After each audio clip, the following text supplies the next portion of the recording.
El libro que por demostrar al profeta Mahoma de la religión musulmana ha causado que los extremistas busquen asesinar a su autor. Quizás el libro más polémico de la historia moderna en la literatura, Versos satánicos de Salman Rushdie. Bienvenidos a este episodio 87, no es una continuación del anterior, pero sí contexto al libro que mencionamos en el capítulo pasado. Como siempre, les habla Ricardo Lugo, @bibliotequeando en las redes. Aquí pueden tener acceso a distintos tipos de contenido. Se pueden suscribir al blog, donde analizo y escribo artículos sobre distintos temas. Suscribirse al canal de YouTube, donde sacamos videos relacionados a los libros. Y seguir apoyando, como siempre, el podcast, compartiéndolo y dándonos 5 estrellas. Los que no han escuchado el episodio anterior, donde explicamos por qué el Islam, los extremistas islámicos específicamente, quieren muerto a Salman Rushdie, al autor de este libro. Pueden escuchar ese episodio si quieren más contexto, pero digamos resumiendo lo resumido de esa historia. Salman Rushdie escribe este libro, Los Versos Satánicos, y habla de manera satírica sobre el profeta Mahoma, sobre la formación de la religión musulmana, y eso fue ofensivo para muchos, no solamente los líderes políticos, pero para muchas personas dentro del mundo musulmán, que pidieron que el libro fuera censurado, que pidieron que el libro fuera prohibido, que lo fue eventualmente. Y después eso llegó a un extremo, cuando el ayatollah Ruhollah Khomeini, el mismo que empieza la revolución islámica de 1979, dictadura que todavía está en el poder en Irán, él declara una fetua, una orden de asesinato a Salman Rushdie para el mundo islámico. Y con eso, distintos fundamentalistas, descentralizados, radicales, individuales, deciden hacerle caso a este mandato del ayatollah, de este representante religioso, y han buscado asesinar al autor desde ese entonces. Ya son 30 años de esta persecución. En el proceso han asesinado a traductores del libro, a personas inocentes. El traductor del libro en japonés falleció, el noruego e italiano quedaron gravemente heridos, pero sobrevivieron. Un hotel donde estaba quedándose el traductor del libro en turco fue quemado, 35 personas murieron inocentemente. Ha sido una verdadera tragedia para el mundo esta persecución. Todavía hasta el sol de hoy en día hay una recompensa de 3,5 millones por la cabeza de Salman Rushdie de parte del gobierno iraní. Y creo que, digamos, desde el punto de vista literario, lo triste de todo esto es las pérdidas humanas, sin mencionar la vida que ha tenido que llevar el autor escondido de estos personajes, de estos extremistas. Pero desde el punto de vista de la lectura, algo que siempre la gente dentro de este círculo quiere aclarar es que este libro no solamente es famoso por esta persecución, es famoso porque es una joya, es un libro con muchos mensajes sociales, políticos, religiosos, contados con realismo mágico. Van a sentir que están leyendo un toque de Gabriel García Márquez, que por cierto estos dos autores eran muy amigos, Rushdie y Gabriel García Márquez. Rushdie recientemente se pronunció en contra de que se publicara el libro En agosto nos vemos, que se va a publicar creo que en febrero del 2024. La última obra de Gabriel García Márquez, que sus hijos vendieron los derechos. El argumento de Rushdie es que Gabriel García Márquez le había dicho a él que él no quería que se publicara porque él estaba sufriendo con demencia, con la vejez, y no estaba contento con esa obra. Pero el punto es que la existencia de la novela ha quedado eclipsada por la controversia que la rodeó. O mejor dicho, la calidad de la novela ha quedado eclipsada totalmente por esta controversia. Y lo admirable de todo esto es que Salman Rushdie se ha mantenido firme. 30 años de persecución, ha perdido años de vida, no solamente lo que ha podido experimentar en esos años, pero psicológicamente, mentalmente, físicamente ha pagado las consecuencias. Su matrimonio pagó las consecuencias. Cuando se divorcian, la mujer, que ahora se siente más segura por no estar relacionado a él, empieza a contar que ella no podía vivir con esa fetua, como que en el aire. Siempre estaba esa nube encima de ellos, el miedo de que cualquier radical se le acercara y les hiciera daño a alguno de los dos. Era demasiado para ella. El autor ha tenido que pagar las consecuencias, todo por la integridad de mantener su libertad artística y su libertad de expresión, y creo que eso es un muy buen mensaje. Que por lo mismo el libro, sin querer queriendo, porque no fue escrito con esta intención, se ha convertido en una imagen, una carta de representación de la libertad de expresión, al punto que ahora es valorada mucho más como arte a lo que era anteriormente. Si se meten en la página ebay.com y buscan este libro, la primera edición, la que fue impresa en el año que fue publicada, en 1988, antes de que se supiera toda esta controversia que iba a ser perseguido de esta manera el autor, ese libro ahora vale entre $13,000 y $14,000. Que lo que me da risa, por cierto, es que cuesta casi $14,000 el libro, pero le das clic y te dice, pero son $40 de envío. como si eso fuera a hacer diferencia para alguien que tenga ese dinero. Pero el punto es que el libro se ha convertido artísticamente, culturalmente, especialmente en la alta clase inglesa, como una representación de la defensa de la libertad de expresión, de decir lo correcto cuando tengas que decirlo, o de simplemente tener el derecho de decir lo incorrecto, sin tener que ser perseguido de esta manera. Así que empecemos con el resumen de este libro. La historia empieza con un vuelo, un avión que arranca desde la India hacia Inglaterra. Y no sabemos por qué, pero el avión explota en pleno vuelo. Y en ese proceso aprendemos que hay dos personajes principales, Saladin Chamcha y Gibrel Farishta. Ambos son actores hindús, uno más exitoso que el otro. Saladin es un actor de doblaje musulmán hindú y Gibrel Farishta es una estrella en verdad de cine musulmán en la India. Ellos son arrojados del avión en la explosión y recordemos que esto es realismo mágico. Ellos no mueren en esta explosión como tal, sino que están viajando, están volando en la caída y los dos están conscientes, hablando casi como si estuviéramos hablando tú y yo en un mundo normal. En el camino hacia abajo, metafórico entre el cielo y la tierra, Gibrel se da cuenta que hay una mujer volando alrededor de él, una mujer que no participa en este vuelo, simplemente es una aparición. De repente ve una mujer con la que él tuvo una relación romántica llamada Rekha Merchant. Rekha todavía está enojada con él por Gibrel abandonarla. Y aquí aprendemos un poco de la vida de Gibrel. Gibrel fue una estrella de cine en Bollywood. Esta industria es el nombre combinado entre Hollywood y Bombay, la ciudad en la India, que es el centro del entretenimiento de las artes del cine en este país. Eso es una controversia, por si acaso, qué nombre decir, Bombay o Mumbai. El nombre oficial es Mumbai. El nombre Bombay es del periodo colonial, cuando los portugueses llegaron. Se dice que dijeron buena bahía, Bombay, y de ahí viene el nombre de Bombay. Pero en 1995 se recuperó el nombre oficial, que es el que se está tratando de utilizar nuevamente, que es Mumbai. Él trabajaba en esta industria, una estrella de cine muy exitosa, pero de repente le dio una terrible enfermedad. Él logra sobrevivirla, pero se desaparece. Se desaparece de la industria, nadie sabe de él. Lo único que se consigue en su apartamento es una nota que decía que somos criaturas del aire, que nuestras raíces están en los sueños, en las nubes, que estamos renacidos en el vuelo. Nadie entendía muy bien qué significaban estas palabras, al punto que tuvieron que asumir. Nuestro actor de cine, Gibrel Farishta, probablemente se suicidó. Esta mujer, Rekha Merchant, queda tan angustiada con esa noticia de que su amor se ha suicidado que ella, que estaba casada, va a la cima del edificio con sus hijos y se suicida y asesina a sus hijos jóvenes en este proceso. Cuando los periódicos se enteran de este suicidio también de Rekha Merchant, empiezan a conectar los puntos y decir, creo que aquí hubo algo entre Gibrel Farishta y Rekha Merchant. Además, estamos culpándola a ella por el suicidio de nuestra estrella de cine. Están todos estos rumores de la prensa amarillista. Así que hay mucha incertidumbre en este mundo mediático, en este mundo de Bollywood, sobre la vida de Gibrel Farishta. Lo que sí sabemos nosotros es que en ese periodo que él estuvo muy enfermo, él rezó, oró a Alá por su salud, pero Alá no le respondió, dijo él. Y en ese proceso él pierde su fe. Se rebela, empieza a comer cantidades excesivas de carne de cerdo, algo que los musulmanes, especialmente los extremistas, condenan fuertemente. Recuerdo yo estuve en Holanda y me dicen unos holandeses, si quieres comer comida de Indonesia, que se la recomiendo, por cierto, buenísima. Si quieren comer comida de Indonesia, que fue una colonia holandesa, tienen que comer comida aquí, en Holanda, porque ya en Indonesia no se consigue, porque hay un nuevo gobierno musulmán radical que no permite que la gente coma cochino, que es una comida muy tradicional de esa isla. Pero el punto es que Gibrel Farishta está recordando todas estas cosas y recuerda cuando abandona a Rekha Merchant en la busca de una nueva mujer, una rubia inglesa llamada Aleluya Kone.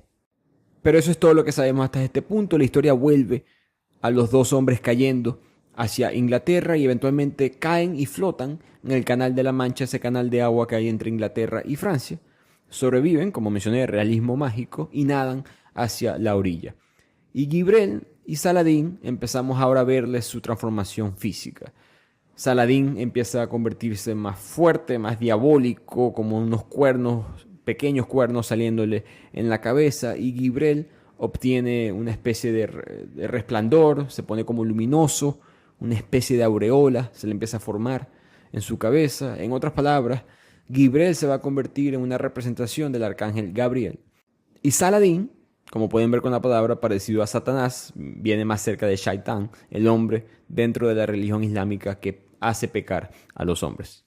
Y porque la está buscando a ella es que él se encuentra en este avión desde la India hacia Inglaterra. Entonces ya aprendemos por qué Gibrel está a bordo del vuelo. Y como nos hemos dado cuenta, todos estos personajes tienen conexión religiosa, los nombres, Gibrel, Satanás con Saladín, Aleluya Cone, ya vamos a ver cómo todo eso se conecta. Pero ahora vamos a aprender por qué Saladín está en ese avión. Saladín nace en Bombay, en la India, la ciudad, de por cierto, donde es nuestro autor. Estoy diciendo Bombay porque eso es lo que está impreso en el libro, porque el libro fue publicado antes del nombre oficial, el cambio del nombre oficial. Punto es que Saladín en la obra comienza a desarrollar una relación de odio con su propio país, con su propia identidad. Desde muy joven empieza porque él es violado, sexualmente agredido por un extraño en una playa y empieza a tener un desprecio por su propia cultura, ¿no? Que él quería sotificación, que estaba cansado de estos salvajes, entre comillas, de su propio país y quería buscar algo mejor, algo más sofisticado. En otras palabras, Inglaterra, se quiere ir a Londres. Su padre lo envía a un internado en Gran Bretaña, incluso le devuelve una billetera. De muy joven Saladín se había encontrado una billetera con dinero y su padre se la quitó, agarró el dinero que estaba en la billetera y lo guardó. Y ahora que está adulto y se va a ir solo a Inglaterra, le devolvió esa misma cantidad de dinero. Una manera de darle un mensaje, una lección a su hijo, diciendo que bueno, ahora te toca a ti mantenerte y pagar tus propias cuentas. Él llega a Londres, pasa 5 años ahí y en ese proceso él no fue que extrañó a la India, se dio cuenta que en verdad él es hindú, que él no tiene que pensar que otra cultura es superior a la suya. Sucedió todo lo opuesto, su odio hacia la India solamente creció. Empezó a adoptar una cultura, ortografía inglesa, cambió cómo se escribía su nombre originalmente. Saladín es una versión más inglesa de su nombre en verdad. Su padre empezó a odiarlo en este sentido. La relación entre ellos dos se convirtió muy fría, muy distante. No se podían conectar entre ellos, uno viéndolo al otro como una especie de esnovismo y el otro viéndolo con una especie de desprecio. Su padre, además, empieza a tener una relación sexual con la ama de llaves que tenía el mismo nombre de su madre después de que su madre fallece. Entonces el hijo le agarra más rabia todavía. Eventualmente Saladín se casa con lo que él quería, una mujer sofisticada, una mujer inglesa, una mujer británica, y no más nunca quiere volver a la India. Le toca hacerlo solamente por la muerte de su madre, y en ese funeral es que se separan, digamos, como que para siempre él y su padre, y disgustado y horrorizado con su propia cultura, Saladín se monta en este vuelo hacia Londres. Saladín se queda dormido en el vuelo y cuando se despierta se da cuenta que hay 4 terroristas que han secuestrado el avión. Los terroristas llevan bombas suicidas y obligan el avión a que aterrice en una remota pista escondida en el Medio Oriente. En esta pista, los pasajeros van a ser ahora rehenes secuestrados por estos terroristas por 111 días. Nadie puede conseguir este avión en esta época porque estamos en los 80, los aviones todavía no tienen GPS, de hecho. Punto es que hay disturbios, por supuesto, los pasajeros se ponen impacientes, los rehenes están desesperados. Un poco de realismo mágico aquí, que todo es normal por 111 días, pero en ese proceso reacomodan a ciertos pasajeros y Saladín le toca ahora sentarse al lado de Gibrel. Y aquí los dos empiezan a hablar y Gibrel le admite a Saladín que él no quiere quedarse dormido, que no quiere dormir todo este tiempo, porque ahora, con todas esas cantidades enormes de carne de cerdo que se había comido, está teniendo unas terribles pesadillas, tiene unos sueños muy confusos, que se le aparece el arcángel Gabriel, que me está convocando a varios lugares. Y aquí creo que es importante hacer una pausa y explicar las similaridades y diferencias entre el arcángel Gabriel en la fe musulmana y la cristiana y judía. Nosotros creo que no pensamos lo suficiente que el mundo está dominado todo por unas creencias abrahámicas, ideológicamente o religiosamente hablando. Nos gusta pensar que hay mucha pluralidad en ese aspecto, pero todo viene de religiones que creían en Abraham, judía, cristiano, musulmán. Eso, entre esas tres hay más de la mitad de la población. En verdad es cristiano y musulmán los principales, ambos aproximadamente con 2.000 millones de personas, los cristianos un poquito más, pero los judíos son solamente 14 millones. Pero entre esas tres religiones, la judía, que permite la fundación de la cristiana eventualmente, porque Jesús fue un hombre judío, muy estudiado de las leyes y de los conceptos filosóficos de la religión judía. Por eso él se proclama después con estas nuevas ideas como el rey de los judíos. A los judíos no les gustó eso.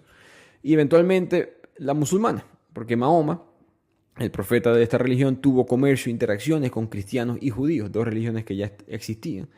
Y con ese conocimiento se forma la religión musulmana, que toma muchas ideas de estas dos. Pero en cuanto al arcángel Gabriel se refiere, dentro del cristianismo él es muy famoso, conocido por ser el ángel que se le aparece a la Virgen María anunciándole que ella va a ser la madre del Hijo de Dios, de Jesús. Esa historia también sale en la religión musulmana, cabe destacar, pero ya vamos para eso. Dentro de los judíos, él es famoso por la profecía de las 70 semanas o los 77. Una historia bastante extraña, pero todavía se encuentra dentro del Viejo Testamento. Daniel, un judío, está orando por Israel, por el pueblo de Israel, reconociendo los pecados de la nación en contra de Dios, en contra de su voluntad y pidiendo simplemente misericordia. Ya que el pueblo está equivocado y Dios tiene razón, mientras Daniel está orando, el ángel Gabriel se le aparece y le dice la visión sobre el futuro del pueblo israelita. Van a tener 77. Eso es lo que dice escrito en el idioma, en el lenguaje de la época. Van a tener que esperar 77 para poder salir de esta situación cuando les llegue el Mesías. Y esa frase, esa aparición, ha sido tomada por distintas religiones, tanto como la judía como la cristiana. 77 ha sido interpretado como 70 semanas anuales. En otras palabras, cada semana es un año, que se traduce alrededor de 490 años. Eso es lo que va a tener que esperar el pueblo judío para que vuelva el Mesías. Los cristianos dicen, bueno, hay distintas maneras de sumar esos números. En verdad, en el año 448 es que muere Jesús. Entonces, eso muestra que nuestro Dios es el Dios verdadero. Los judíos nos dicen que no. Hay un poco de conflicto en cuanto a esto, pero de ahí viene, digamos que esa es la historia más importante del arcángel Gabriel dentro de la religión judía. Dentro de la religión musulmana, el arcángel Gabriel es importante porque le revela la palabra de Dios al profeta Mahoma. Extremadamente importante. Los cristianos tienen a Jesús predicando la palabra de Dios por él ser el Hijo de Dios. Mahoma es un hombre común y corriente, un profeta dentro de la religión musulmana, y para los cristianos no es un profeta. Pero Mahoma, durante un periodo de 23 años, tuvo distintas conversaciones con el arcángel Gabriel, y con eso se forma el Corán, la Biblia de los musulmanes. De hecho, en el Corán sale Jesús, que es un dato creo que poco conocido en la cultura cristiana católica de Latinoamérica. Jesús sale en el libro divino de los musulmanes. Como mencioné, Jesús simplemente es visto como un profeta más. De hecho, si quieres ser musulmán verdadero, tienes que creer en Jesús, porque hay que creer en todos los profetas. Lo que es que Mahoma es el último, es el verdadero, y Jesús no es un personaje divino, forma parte de una trinidad o de una orden divina, es simplemente un profeta más, no es el Hijo de Dios. Es el Hijo que el arcángel Gabriel le avisó a la Virgen María, pero no significa que sea el Hijo de Dios, simplemente un hombre que Dios ayudó a crear. Y esa es parte de la gran diferencia entre estas dos religiones, quién es el profeta.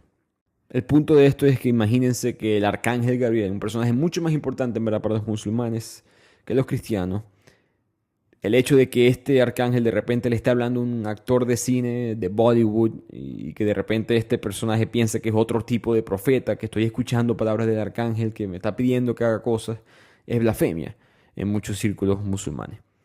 Entonces, volviendo a la historia del avión, cuando ya están ahorita aterrizados en estos días, 111 días que están secuestrados, Saladín está cansado de Gibrel, que sigue hablando estas largas y agotadoras diatribas, como le dice el autor. Y Gibrel también habla de que quiere volver a ver a su mujer, aleluya, Cone. Y Saladín está como obstinado de Gibrel. En eso, en el último día del secuestro, en el día 111, los terroristas asesinan a un rehén. Y el avión despega nuevamente, y durante ese vuelo los rehenes que ya están cansados se rebelan en contra de los terroristas, y en ese proceso la terrorista decide detonar una bomba, y ahí es que explota el avión. Entonces aquí volvemos a la caída de estos dos hombres en el avión, y mientras están cayendo, Gibrel experimenta otra visión de esta que él está teniendo. Y es testigo de cómo Shaitán, la palabra árabe para Satanás, es expulsado del cielo. Después ve a Ibrahim, la palabra o la versión musulmana de Abraham, abandonando a su hijo, obligándolo a vagar por el desierto. Y más importante aún, ve una visión de un hombre de negocios que está en el centro de todos sus sueños. Y este hombre de negocios se llama Mahún. Mahún es el nombre alternativo para el profeta musulmán Mahoma. Recordemos que Mahún o Mahoma era un hombre de negocios en la vida real. Hablamos sobre esto en el asesinato del calígrafo de Bagdad. Si quieren una buena introducción a la formación de la religión, pueden escuchar los primeros 15-20 minutos de ese episodio. Muy interesante la historia, pero Ma'ún era un comerciante, interactuando mucho con estos judíos y cristianos, y de repente él un día asciende a la cima de la montaña en el día que él cumple 44 años y está a punto de formar una de las más grandes religiones de la historia. En esa cima se le aparece el arcángel Gabriel y le informa a Ma'ún que solamente hay un solo Dios, Alá. Después Gibrel tiene otra visión más, un rico hombre de negocios llamado Karim Abu Simbel. Karim está caminando con un poeta llamado Baal, ambos hacia un templo dedicado a la diosa Al-Lat. Al-Lat es una diosa pagana en lo que es ahora Arabia Saudita, que es la creencia predominante en este punto en la historia. Karim y Baal tienen problemas. Karim golpea a Baal porque Baal está teniendo sexo con su mujer, pero eso pasa, digamos, como que a un lado. El punto aquí es que Karim es un hombre poderoso, comerciante de la Meca, es el principal grupo que tiene conflictos con Ma'ún por estas nuevas ideas que está trayendo, porque va a haber consecuencias financieras para esta región. Y él ordena a Baal, como una especie de pago por haber tenido sexo con mi mujer, que componga un poema satírico criticando a Ma'ún y a su pequeño grupo de seguidores. Unos seguidores por ahora incluyen a 3 personas, Salman, Khalil y Bilal. Después volvemos a ellos. El punto es que Karim, este hombre comerciante de la región, se pregunta a él mismo por qué yo le debería tener miedo a este Ma'ún. No debería. No, entiendo que tiene una nueva manera de pensar, que no cree en los dioses paganos, pero no debería intimidarme esta nueva idea. De hecho, durante este tiempo, Karim le dice a la gente de la ciudad que pudiéramos ganar mucho más dinero, comerciante, pensando como hombre de negocios, pudiéramos ganar mucho más dinero si todos convertimos esta zona en una especie de centro de garitos, de juego, de burdeles, de canciones obscenas, música salvaje a todo volumen, para darle alegría al pueblo. Como podemos ver en la historia, el autor está tomando este evento de la vida real, este conflicto entre los paganos y la nueva religión en la península de Arabia, en la Meca, en Arabia Saudita hoy en día, y agregándole sus propias historias y su propio romanticismo, o mejor dicho, su realismo mágico a todo esto. Y aquí viene la parte del libro que en verdad molestó a los miembros de la fe musulmana y por supuesto causó que estos radicales extremistas todavía estén buscando asesinar al autor. Baal, este poeta, sigue trabajando en ese poema que le pidió Karim, está burlándose de Ma'ún, está burlándose de sus seguidores. Recordemos, Karim es el comerciante pagano, no le interesa esta nueva ideología. En esta batalla política llegan ambos lados a una especie de acuerdo, una especie de paz.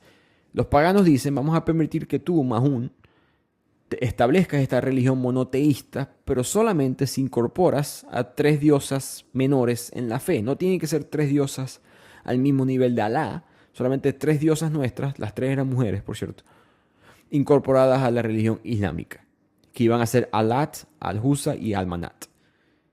Ma'ún, a cambio, recibe la opción de poder predicar su religión dentro de la Meca, dentro de lo que es hoy en día Arabia Saudita. Vas a tener voz, voto en cómo se gobierna esta sociedad, vas a ser parte de las decisiones políticas en este ecosistema social. Ma'ún no sabe qué hacer, está como indeciso.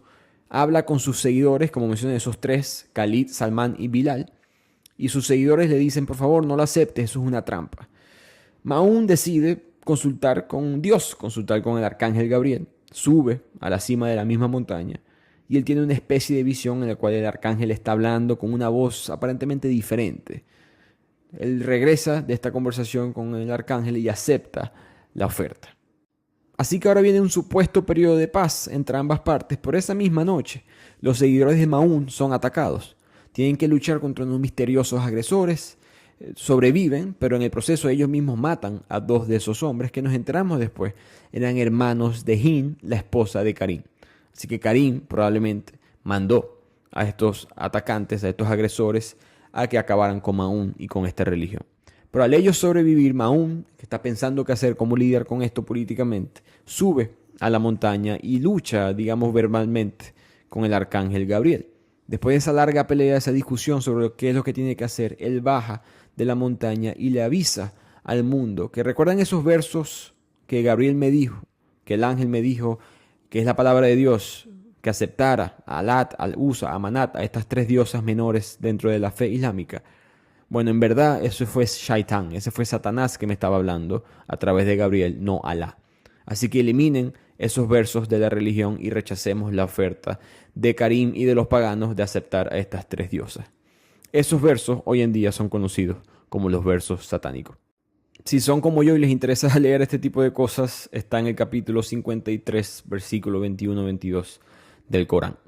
Bueno, el punto es que eso forma parte de la religión musulmana, esta historia de Mahón y el conflicto con los paganos, pero digamos que Salman Rushdie le agrega cosas fantásticas. Eso que mostró de las tres diosas, eso sucedió así. Pero hay elementos, frases en el libro que insultaron a los musulmanes, sin mencionar que se está burlando de que Mahón era básicamente un negociante, un comerciante y no el profeta de Dios. Algo también que se aprecia ahora, en el momento no se discutía, pero mucha gente dice que hubiese pasado con la religión islámica si ellos aceptan a tres mujeres, a tres personas femeninas, como diosas que se idolatran dentro de la fe. Quizás se crea una sociedad menos patriarcal como la que se ve hoy en día en países musulmanes. Que no siempre fue así, digamos, tan radical, extremista como ahora, pero siempre ha tenido ese elemento. El punto es que esa noche los matones de Hind, volviendo al libro, los matones de la esposa de Karim asesinan a la esposa de Mahón. Mahoma en la vida real estuvo casado muy joven, se casó con alguien que tenía 20 años más que él, por razones políticas. Él después tuvo más esposas, el libro no aclara cuál es, pero Hind asesina a la esposa de Mahón y Mahón y sus seguidores son expulsados de Yahilia, de esta tierra, y dejan a Gabriel solo en la cima de la montaña, mientras que es atacado por las diosas paganas Usalat y Manat.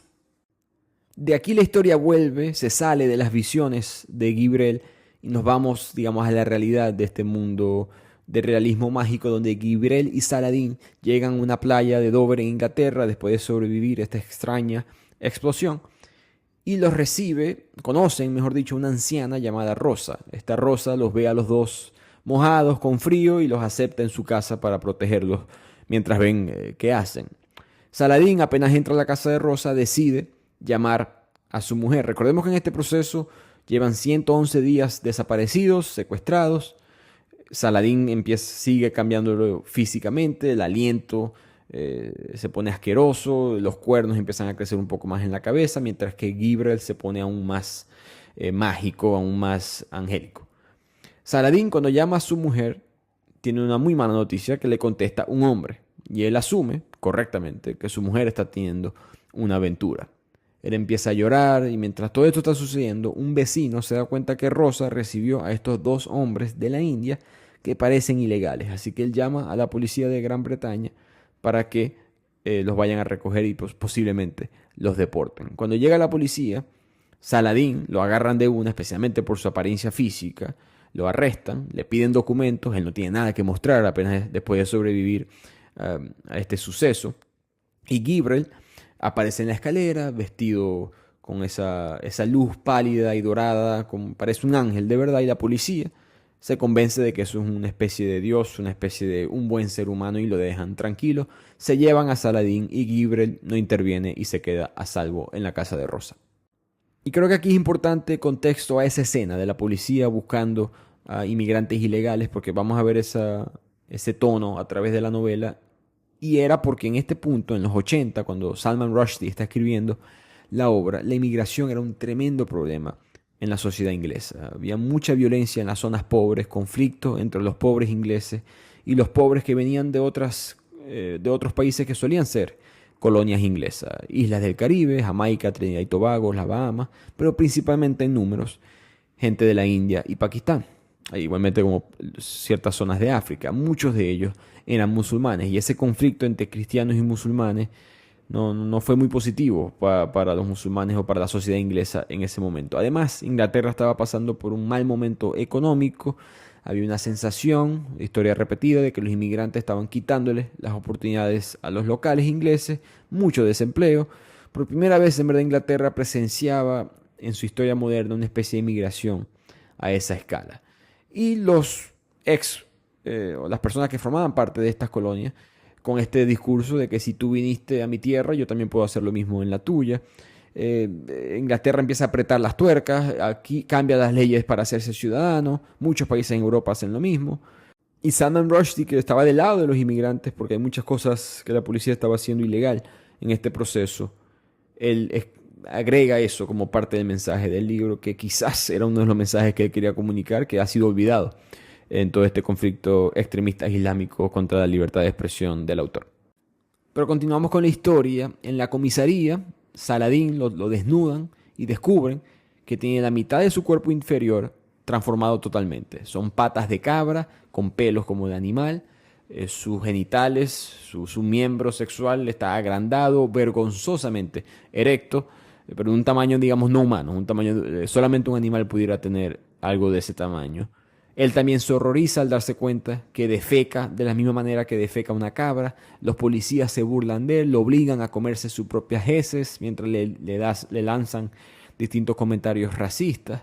Recordemos que Saladín es este hombre que vino desde la India, se alejó del salvajismo para poder buscar un mundo más sofisticado aquí en Inglaterra. Y él le ruega a la policía que utilicen su tecnología, sus sistemas para buscar la identidad de él. Que por favor búsquenme, yo soy un ciudadano británico, estoy perfectamente legal aquí, no tengo mi pasaporte, lo perdí durante el ataque terrorista del vuelo tal y tal. Y en ese proceso los policías buscan su información y entran en pánico cuando se dan cuenta que Saladín es un hombre legal en Inglaterra, que todo lo que ellos están haciendo es ilegal. Y en ese proceso ellos deciden buscar una excusa para su propio comportamiento y deciden vamos a tratar de que él se olvide de esto y lo golpean hasta dejarlo totalmente inconsciente. Después Saladín se despierta en una extraña sala de un hospital. Tiene neumonía, está siendo tratado por un fisioterapeuta, pero se nota que es un hospital de verdad psiquiátrico, que le están diciendo que aquí todo el mundo es víctima del poder de la descripción, reflejos de sus propias imágenes construidas en su mente. En ese proceso, Saladín decide darse la fuga y se dirige hacia su casa en Londres. Y en ese camino, Saladín decide llamar a casa antes de llegar y le responde nuevamente el mismo hombre en esa primera llamada y se da cuenta que ese hombre era un amigo suyo llamado Joshi. Joshi le reconoce la voz y se asusta y va y habla con Pamela, que es la esposa de Saladín, y le cuenta, y mira, tu esposo me acaba de llamar. Y recordemos que todo el mundo murió en la explosión, ese es el reporte oficial. De hecho, Pamela llama a la aerolínea diciendo que mi esposo acaba de llamar a la casa. ¿Están seguros que alguien sobrevivió? Y la aerolínea dice que sí, que todo el mundo murió en esa explosión, en ese ataque. Y ella se enoja con Joshi por mentir, y en el trauma de toda esta experiencia, de todos estos recuerdos que le volvieron, ella se monta en su coche, en su carro, y empieza a manejar sola por las calles de Inglaterra. Y empieza a recordar la relación con ella y Saladín. En verdad, ella siente que Saladín nunca la amó a ella de verdad. Él solo le gustaba a ella porque ella era inglesa, con un acento de la clase alta, con muchas de las costumbres de la aristocracia que él tanto apreciaba. Al mismo tiempo, sus padres no le gustaba, los padres de ella, de Pamela me refiero, no le gustaba que ella estuviera con un hombre hindú. Entonces fue una manera de rebelarse, de sentirse libre, casarse con un hombre de esa etnicidad, pero que al mismo tiempo quizás ella no hizo eso por las razones correctas. Al punto que ella recuerda como ese mismo día que Saladín se monta en ese avión desde Bombay hacia Londres, ella lo iba a esperar para avisarle que ella iba a abandonar esta relación, que lo iba a dejar. Volviendo al presente, Joshi y Pamela se reconcilian, tuvieron esa pelea Pamela pensando que Joshi estaba jugando con ella, con esos juegos psicológicos. Tienen sexo apasionado durante 7 días y en ese séptimo día bajan las escaleras y se encuentran con la figura diabólica de Saladín en el medio de la sala. Y de aquí la historia ahora se pasa a Gibrel. Gibrel va en el tren en Londres, ya él se fue de la casa de Rosa, ella muere de anciana y él en este tren lo reconocen, un hombre específicamente lo reconoce. Recordemos que Gibrel era un actor de cine en Bollywood y él tiene puesto un sombrero para ocultar la aureola del ángel que él tiene, que se ha transformado su cuerpo. Cuando él está conversando con este hombre, por accidente se le cae el sombrero y se le revela esa aureola. El otro hombre se arrodilla, empieza a rezar, a suplicar a Gibrel que lo perdone, y Gibrel, que no sabe qué hacer, acepta el papel. Se da cuenta, bueno, ¿será que yo soy enviado por el Señor para salvar a la humanidad? Quizás yo sí soy un ángel. Le dice a este hombre, no le cuentes a nadie lo que sucedió. Él se va para otra zona del tren, se asoma por la ventana, ve la imagen de Rekha Merchant en una alfombra mágica. Esa Reca se va a seguir apareciendo durante toda esta historia, lo trauma, la historia de ella.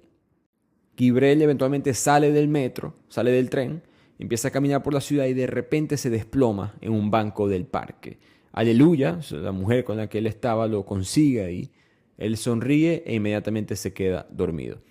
En ese proceso él empieza a tener todos estos sueños nuevamente. Ahora, el nuevo sueño que él tiene, la nueva visión que él tiene, es la casa de un imán. Imán es como un líder religioso dentro de la religión islámica. Normalmente es el que lidera las oraciones dentro de una mezquita. Y el imán tiene un retrato de Aisha, la emperatriz de una región, y el propósito de esto es que él está buscando que su pueblo se rebele en contra de esta líder. De hecho, le reza al arcángel Gabriel y este arcángel se aparece y le ordena el arcángel que vayan juntos a Jerusalén. Cuando llegan a Jerusalén se aparece la diosa Alat, una de esas mismas diosas que rechazó Mahoma en la religión islámica. El imán, que es musulmán, le pide al arcángel Gabriel que asesine a esa diosa. En esa pelea, Gabriel gana, pero cuando regresa, el imán se ha convertido en un monstruo. Recordemos que esto es una visión y recordemos que tenemos esta especie de realismo mágico en la historia. Toda la ciudad de Desh, toda la ciudad que está viendo esta revolución, esta pelea entre el arcángel Gabriel y Alat, piensa que este es el fin de los tiempos. Después viene otro sueño, porque Gibrel está entrando en un trance, otra visión. Ahora hay una niña que se come mariposas. Hay mariposas que vienen bajando del cielo en nubes gigantes y esta niña se las come. Y de repente la niña se desploma y la gente la reconoce porque es una niña huérfana en el pueblo. Su nombre es Aisha y sufre de epilepsia. Un poco de contexto histórico de Aisha. Aisha es una de las esposas de Mahoma, es una de las madres de los creyentes del Islam, que es un título que se le da a todas las esposas, mejor dicho, del profeta Mahoma. Pero Aisha es de las más importantes porque ella era una erudita, narradora, conocedora de los dichos y acciones del profeta Mahoma, conocía muy bien la vida del profeta, conocía muy bien la tradición islámica.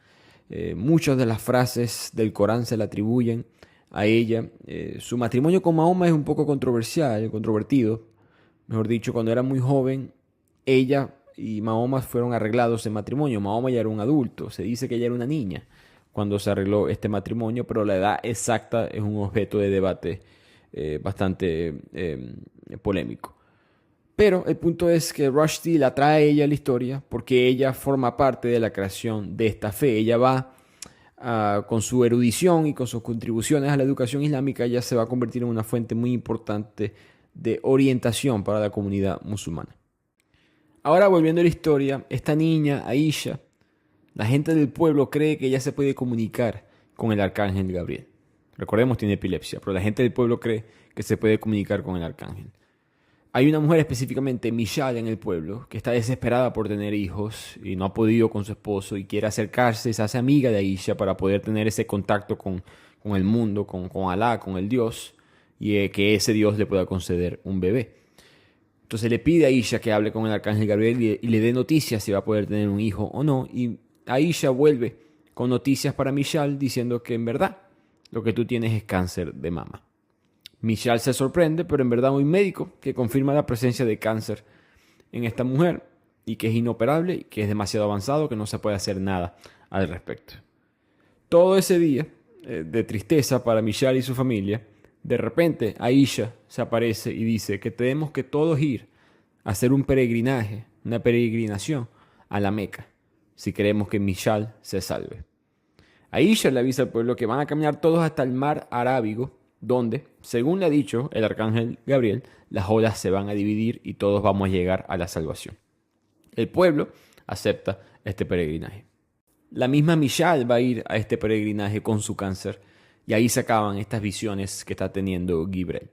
Y de aquí la historia se devuelve a Saladín. Recordemos que él estaba en la sala de esa casa mirando a su esposa y a Yoshi que estaban bajando para encontrarse. La esposa en verdad nunca acepta a este monstruo como una especie de verdadero esposo, ¿no? Como cambiado totalmente físicamente, más los 111 días que ella tuvo que esperar o que asumió que su esposo estaba muerto. Ella simplemente no puede volver a esa relación. Pero Yoshi, que Saladín era su amigo, se siente culpable por acostarse con su esposa y le consigue un lugar donde quedarse en un café llamado Shandar Café, donde se la pasaban mucho tiempo muchos inmigrantes musulmanes en Londres. Aquí Él finalmente es aceptado y en esa, entre comillas, estabilidad que él consigue, mientras se está quedando dormido en este pequeño café, él llama a Mimi, que era una amiga de él en el mundo de la televisión. Recordemos que él era un actor de doblaje, no era estrella como Gibrel, pero sí formaba parte de ese mundo. Y ella le cuenta, bueno, es que Saladin ha sido reemplazado. Tú has sido reemplazado en la televisión, tu rol, por un hombre blanco. Así que Saladin perdió su trabajo, su identidad, su supuesta permanencia en la sociedad inglesa, todo. También descubre que Gibrel Farisha está vivo y que está a punto de hacer una aparición en una nueva película. Una película que trata sobre el encuentro entre un profeta y un arcángel. Que esto le causa más indignación a Saladin. Entonces todo el mundo a él se le vino abajo mientras pareciera que Gibrel está subiendo, volviendo a lo que era él anteriormente, que era una celebridad. En medio de todo esto, Saladin sigue creciendo, su cuerpo más grande, 2,5 metros de altura, ya ni siquiera cabe bien en ese café, echa humo por la nariz, los cuernos de la cabeza se hacen más grandes, les crece una cola, y con esta transformación que sigue empeorando, de repente, él tiene dos noticias o dos cosas fuera de su control que le van a cambiar su vida. Uno, hay un asesino en serie que está matando a ancianas en la comunidad primordialmente blanca de un vecindario de Londres. Los principales sospechosos son los inmigrantes asiáticos negros de Londres. Él, que es un símbolo del mal dentro de esta comunidad, de repente se convierte en un símbolo de un movimiento político. La policía decide que esta prevalencia, porque la gente sabe de Saladin y la gente está como protegiendo a Saladin por lo que ellos mismos están sufriendo en contra de la policía, él se convierte en una especie de adoración, una imagen, un culto entre los mismos jóvenes inmigrantes de la ciudad de Londres. Con todo esto, él se empieza a enojar, frustrado por toda la situación. Se entera que Yoshi, su amigo, dejó embarazada a Pamela. Y con esa rabia, pareciera que con tanto enojo en su vida, el enojo lo disminuye, su transformación eventualmente vuelve a su antigua forma, aunque sus ojos todavía quedan rojos de la rabia. Y ahí el mensaje del autor para mí es esa mentalidad bueno, yo voy a ser más sofisticado, voy a mejorar mi cultura, alejándome de la mía, de la propia, y buscando algo afuera, en este caso Inglaterra comparado con India, y esa relación del colonialismo inglés en este país. Y pareciera que cuando él acepta quién es él mismo, todo vuelve a la normalidad, porque cuando él llega a ese café, hay una frase en el libro que Saladin dice: aléjense de mí, que yo pasé toda mi vida buscando alejarme de ustedes. Y por supuesto se refiere a todos estos inmigrantes, trabajadores digamos, regulares, o personas de clase media baja, si no baja.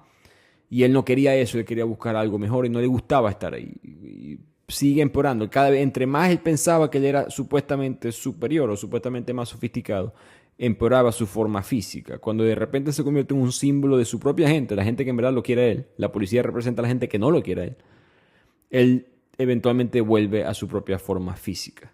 Mientras tanto, ahora nos pasamos a lo que le está pasando a Gibrel, que ahora está completamente convencido de que él es nada más y nada menos que un arcángel en forma humana, que él es una vía de comunicación con el mundo real y el Ser Supremo, que está determinado a demostrar su valor como un ser celestial. Se cree que es el arcángel Gabriel. Y para demostrarlo, se va a parar enfrente de un carro que está en marcha para que vean que él va a salir ileso. Y él se para enfrente y sale ileso. Por supuesto, eso es lo que su mente vio. En la vida real, el coche lo atropella y lo lastima. Lo tienen que llevar al hospital y en el hospital los médicos lo diagnostican con esquizofrenia. Le dan medicamentos, pero recordemos que él está en una película que está a punto de ser inaugurada, estrenada, en la cual él es un arcángel. Y él lucha mucho de separar la realidad con esta película. En la realidad de sus visiones, al menos, en la realidad de sus sueños, que piensa de la esquizofrenia, que piensa que él es el arcángel Gabriel, y la realidad de la película que lo muestra él como un arcángel Gabriel. Eventualmente, Gibrel se desploma y cae en otro sueño, en otra visión. Esta vez regresa al pueblo de Yahilia casi 25 años después de los acontecimientos de su sueño anterior, que son los eventos de Aisha, que había pedido este peregrinaje a la Meca. Ahora los habitantes típicos de esta zona están en una pobreza extrema, mientras Ma'ún y sus seguidores religiosos regresan con esplendor, con riquezas. Ma'ún ahora es un hombre muy reconocido, respetado en la región. En contraste, Baal, ese poeta que se burló, recuerdan, por orden de Karim, de la religión, es pobre, lucha por producir algún tipo de poesía de valor, es contactado por un hombre llamado Salmán el Persa, un antiguo seguidor de Mahón, que está desilusionado con la nueva religión. Para Salmán, esta nueva religión, él la llama la sumisión, es demasiado exigente, demasiado regulada, como si fueran reglas, pero estuvieran solamente diseñadas para satisfacer a Mahón solamente. Y recordemos, Salman es uno de esos primeros 3 seguidores que tuvo Mahón al principio de este resumen, al principio de este libro. Y no es coincidencia que es el primer nombre de nuestro autor. Y veremos cómo Salman se aleja de la religión musulmana, muy parecido a lo que le pasó a Salman Rushdie. Pero en este caso, Salman tenía la tarea de escribir, o mejor dicho, transcribir todos los pensamientos e ideas del profeta, todas esas conversaciones que él tenía con el arcángel Gabriel, toda la palabra de Dios él tenía que escribirla, porque Mahón, o Mahoma en la vida real, no sabía escribir, no sabía leer. Hay escritos, de hecho, que hablan de Mahoma, el profeta analfabeta. Así que eso es otra de las razones por la cual consideraron blasfemia a muchos extremistas de esta obra. El punto es que Salman, cuando está escribiendo los pensamientos de Mahoma, de Mahón, disculpen porque estamos en la obra, de Mahón, él se da cuenta de que él podía cambiar las cosas, él podía cambiar la palabra de Dios, yo puedo cambiar esto aquí, cambiar esto acá, y vamos a ver si Mahón se da cuenta, a ver qué tan seguro está de la palabra. Y Mahón nunca se daba cuenta. Y eso causó que Salman se desilusionara de la religión, se apartara del profeta. Y cuando Mahón llega con ese ejército de seguidores, ya él no quiere formar parte de eso. Y cuando llega ese ejército de seguidores de regreso a Yahilia, de regreso a la Meca, Karim, recordamos, ese comerciante que tenía este sueño de que quizás la ciudad debería convertirse en una versión moderna, una versión antigua, mejor dicho, de Las Vegas, de locuras, de burdeles, de libertinaje. Ahora tiene que entregarle este pequeño imperio de la Meca, lo que llamamos Yahilia en esta historia, a Mahón. Y las nuevas órdenes de Mahón es destruir todos los ídolos de los antiguos dioses y diosas en los templos. Los habitantes ahora tienen que convertirse todos a la sumisión, o mejor dicho, a la religión musulmana. Y la frase que utiliza el autor para marcar ese punto en la historia es que Mahón insiste, y repito la cita, todos son bienvenidos en mis tiendas, siempre y cuando se sometan a mi religión. Una de las pocas personas que dice, no, yo no voy a formar parte de la sumisión de la religión, es Bal, ese mismo poeta. Él escapa de los hombres del ejército de Mahón, que está asesinando a muchas personas que no se convierten, y se esconde en un burdel, uno de esos burdeles que ya existían o que Karim había establecido. Se viste, se disfraza y pasa tiempo en el burdel simplemente escuchando los chismes de los clientes, que muchos formaban parte de esta religión musulmana, pero aprovechaban para romper las reglas cuando podían. Él se entera que hay muchas personas en conflicto con estas reglas muy estrictas de la religión de Mahón. Se entera de que Mahón ahora tiene 2 esposas y sugiere como en broma a los dueños del burdel en el cual él se está escondiendo que las prostitutas que trabajan ahí deberían de vestirse igualando a esas 12 mujeres. Y que él fuera como una especie de el actor que actúa supuestamente como Mahón. Eso sería una muy buena idea para los negocios. Y la idea funciona. Aunque las prostitutas poco a poco empiezan a comportarse como si fueran realmente las esposas de Mahón. Eso exige que Baal empiece a desempeñarse más aún como una especie de profeta, el marido de las esposas del ex empresario Mahón. Y elaboran poco a poco un horario para que él pueda realizar sus deberes como, digamos, platónicos. Durante este tiempo extraño dentro de este burdel, él escribe nuevamente y puede al fin desarrollar la poesía que él había perdido, ese talento que él había perdido con la llegada de esta sumisión. Creo que eso representa lo que Rushdie quería manifestar y terminó representando al final, ¿no? Con esta obra de la expresión artística limitada muchas veces por la religión, es maximizada. Grandes obras de la historia son con intenciones religiosas, pero en este caso, en este mundo de la escritura, es muy limitada cuando llega una religión de este estilo. Finalmente el burdel cierra, Baal y las prostitutas son arrestados, y después de que él hace una última recitación pública de sus mejores versos, todos son ejecutados. Tiempo después, Mahón contrae una enfermedad mortal. Hind, la misma esposa de Karim, supuestamente le mandó una maldición, y en su lecho de muerte, la diosa Alat, la misma que él negó de la religión islámica, se le aparece en una visión y le dice, esa enfermedad te la mandé yo, y ahora estoy satisfecha.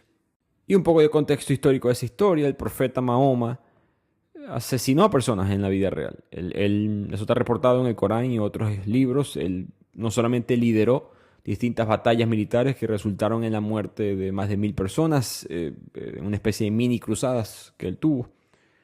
Pero además de eso, él, uno a uno en combate, se sabe que él asesinó a otras personas y Salman Rushdie trae eso en conciencia en este libro y bueno, ya saben la reacción del mundo islámico.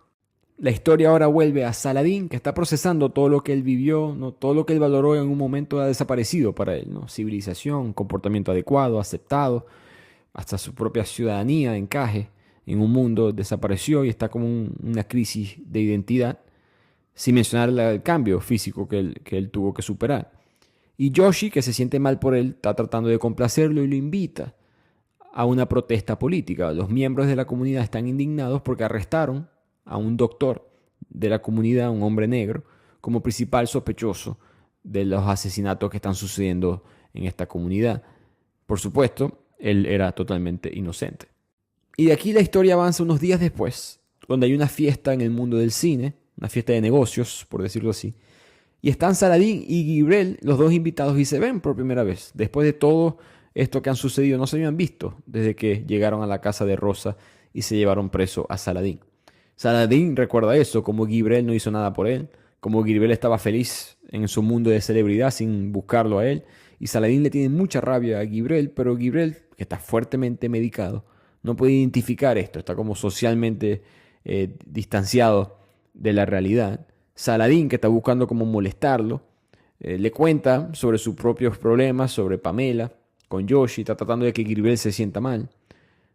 Y Gibrel queda confundido, como que no puede procesar la noticia de la infidelidad de Pamela con Saladín y su consiguiente embarazo, por lo que comienza a creer que ¿será que es Aleluya la que está siendo infiel conmigo?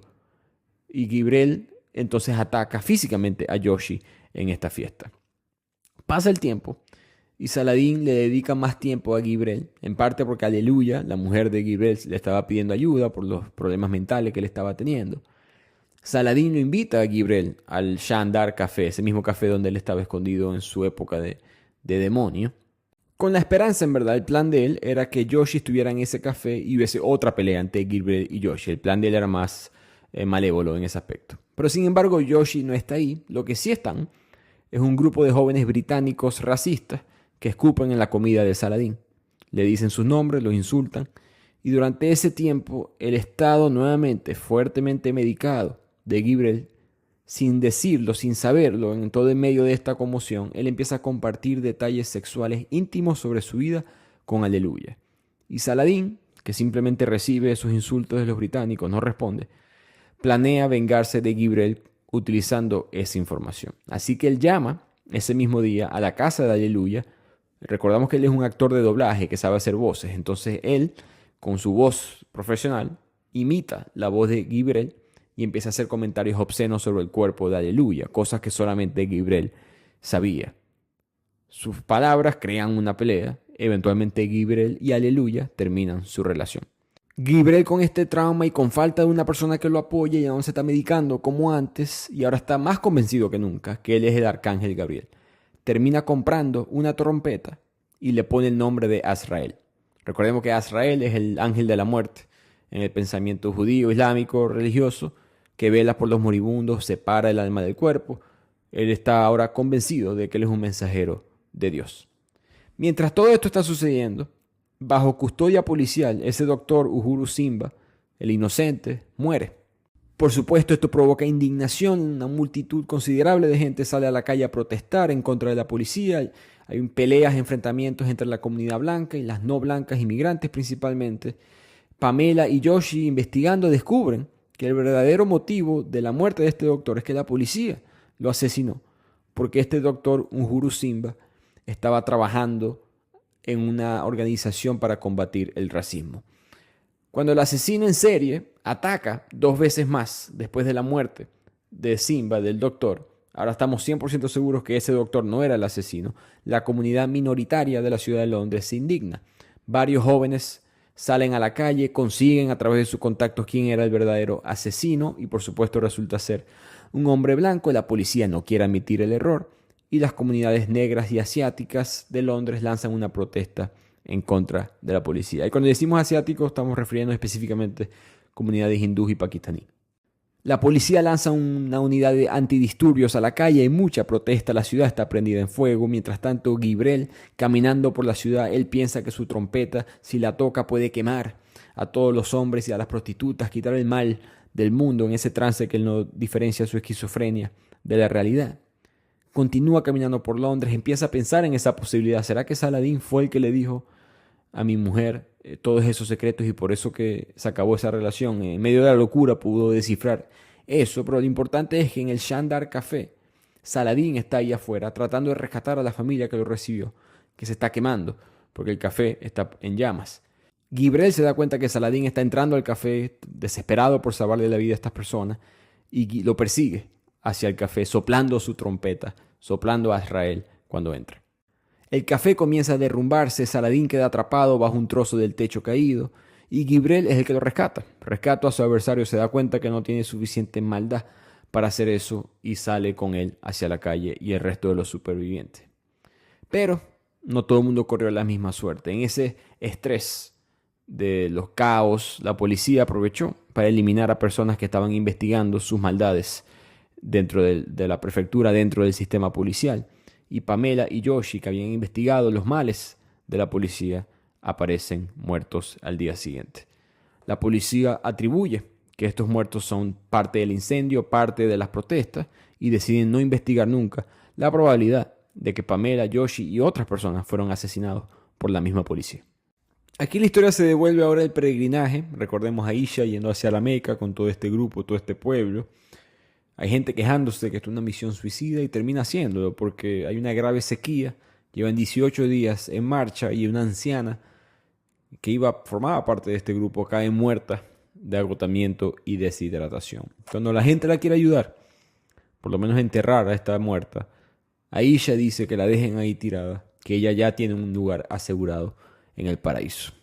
En el proceso siguen caminando, mueren más personas y ella siempre da la misma orden, que la meta es llegar hacia la Meca, los demás ya van al cielo.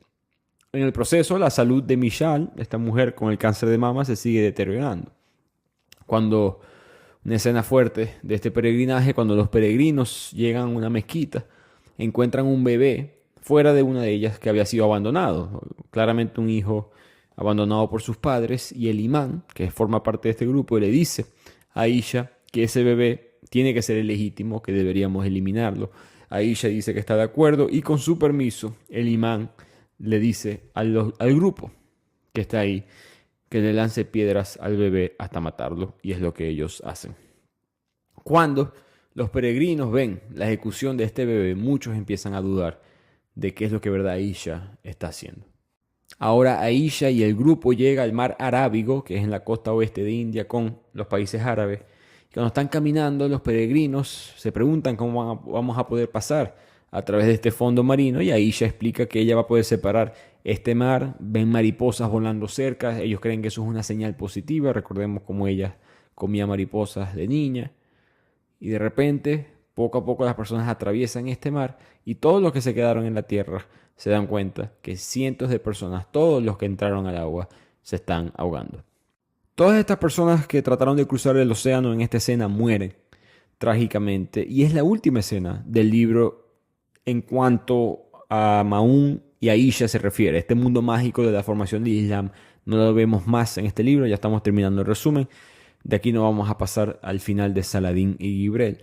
Y creo que todo esto se conecta, o digamos que este mensaje de la formación del Islam, no solamente el autor nos está tratando de mandar una advertencia del peligro del fundamentalismo religioso, en parte representado por el monoteísmo versus el politeísmo, el tener una sola idea comparada con múltiples. Pero creo que él está tratando de comunicarnos el peligro que hay en una persona, o el peligro que puede causar una persona cuando no tiene la capacidad de entender la realidad. Tanto Aisha como Ma'ún, como Saladín y Gibrel, los cuatro tienen problemas durante la obra de conectar la realidad interna con la realidad externa. Y en ese proceso le causan mucho daño a otras personas, especialmente en el caso de Ma'ún y Aisha. Pero Gibrel no se ha quedado atrás tampoco. hasta cierto punto un mensaje de que no puedes forzar al mundo a creer en tu verdad. Tu verdad es tu verdad, es interna, pero el mundo externo puede vivir bajo otras reglas. Y Alat creo que representa eso, la diosa pagana, la pluralidad de las ideas. Ella asesina a Maún, ¿no? Ella le manda esta maldición al final al profeta.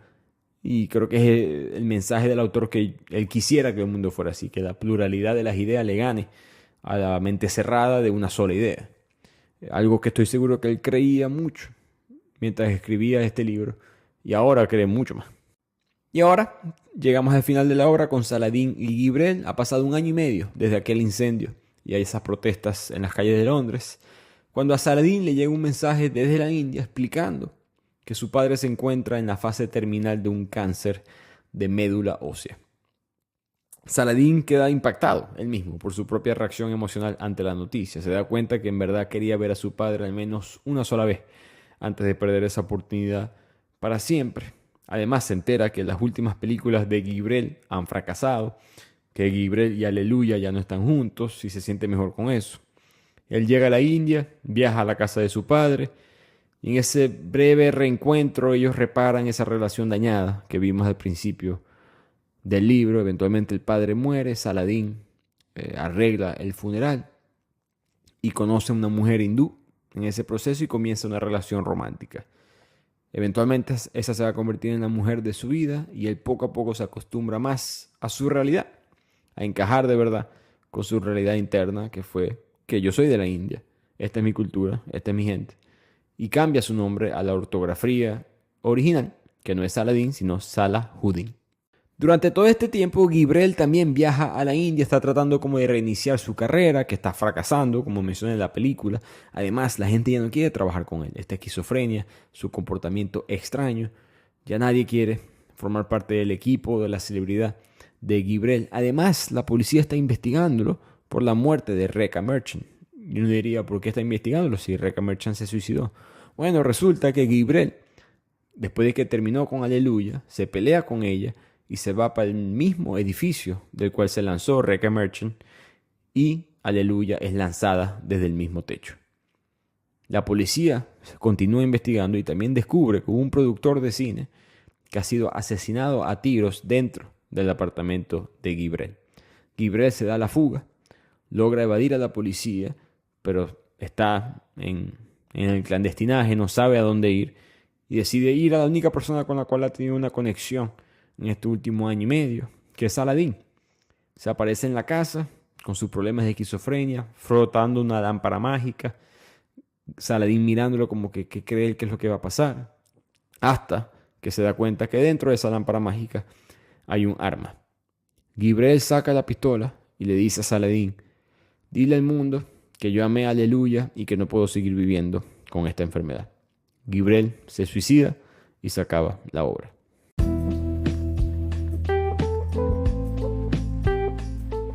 Y con eso llegamos al final de este resumen. En realidad el libro, como pueden ver, no trata sobre el Islam como tal. No es tan directo. Obviamente hay muchos comentarios fuertes sobre la misma, pero el mismo autor, esto es una frase de él. Él dice: yo no quise hablar sobre el Islam, yo quise hablar sobre la inmigración, sobre la metamorfosis, sobre los seres divididos, sobre el amor, sobre la muerte, sobre Londres y sobre Bombay. Esos son los mensajes que yo quería manejar, comunicar en esta obra. Y yo creo que ese es el peligro en parte también de la censura, ¿no? De la cancelación, como le dicen ahora. Pero es censura, es una práctica muy vieja. De simplemente categorizar un libro dentro de los límites de un mensaje, ¿no? Este libro habla de esto, promueve esto, pero es eso lo único que habla, es lo único que tiene. Hay muchas cosas, hay muchos mensajes escondidos, especialmente en los grandes autores como este, que los invito a que si quieren leer la historia completa van a poder conseguir distintos mensajes, sus propias interpretaciones, como siempre. Pienso que es una excelente obra, como pueden ver, la combinación de elementos de realismo mágico con elementos de la historia de la religión musulmana, con elementos de la sociedad inglesa en el momento, políticas o mensajes políticos dentro de la inmigración, dentro de la metamorfosis, la habilidad de una persona de cambiar. Hay muchos mensajes escondidos en esta obra y creo que por eso es que es una joya, por eso es que es tan respetada. Irónicamente, este libro ha sido más leído por la reacción de los extremistas. Si se hubiesen quedado callados, este libro no creo que tanta gente lo conociera como se conoce hoy en día. Me he dado cuenta que no es tan leído en Latinoamérica, ni siquiera tan consciente de que existe. Y espero, bueno, que un episodio como este ayude a la gente a estar consciente de este tipo de temas. Así que espero que hayan disfrutado de este episodio, poniendo aquí mi granito de arena a favor de Salman Rushdie. Y nos vemos en el próximo episodio de Bibliotequeando. Les habló Ricardo Lugo. Un saludo.